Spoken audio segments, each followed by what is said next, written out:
আসসালামু আলাইকুম প্রিয় দর্শক, এই ভিডিওতে আমরা জানবো 2025 সালে বাংলাদেশ থেকে স্লোভাকিয়া যেতে কত লক্ষ টাকা পড়ে। তো প্রিয় দর্শক, ভিডিওটি শুরু করার পূর্বে আপনারা আমাদের চ্যানেল নতুন হয়ে থাকলে অনুগ্রহ করে আমাদের চ্যানেলটিকে সাবস্ক্রাইব করুন।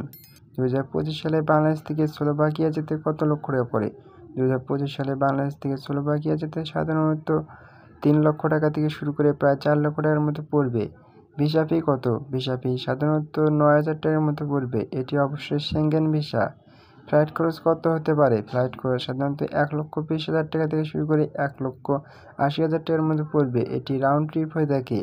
এটি সাধারণত ঢাকা থেকে ভিয়েনা অথবা ইস্তাম্বুল হয়ে স্লোভাকিয়া যাবে। আপনারা স্লোভাকিয়াতে 100 মাসের জন্য থাকতে চাইলে আপনাদের থাকা খাওয়া খরচ প্রায় 1,50,000 টাকা থেকে শুরু করে প্রায় 2 লক্ষ টাকার মতো পড়বে। আপনারা অবশ্যই সরকারি মাধ্যমে আবেদন করার চেষ্টা করবেন, এতে খরচ কম পড়বে। বিশ্বস্ত এজেন্সি ব্যবহার করবেন এবং ব্যাংকে পর্যাপ্ত পরিমাণ টাকা নিয়ে যাওয়ার চেষ্টা করবেন। আপনারা অন্য কোনো কান্ট্রি রিলেটেড জানতে ডিসক্রিপশন বক্স চেক করুন, সেখানে বিভিন্ন কান্ট্রি রিলেটেড ভিডিও লিঙ্ক দেওয়া রয়েছে। আর আমাদের ভিডিওটি ভালো লাগলে অনুগ্রহ করে চ্যানেলটিকে সাবস্ক্রাইব করুন। Thanks for watching this video.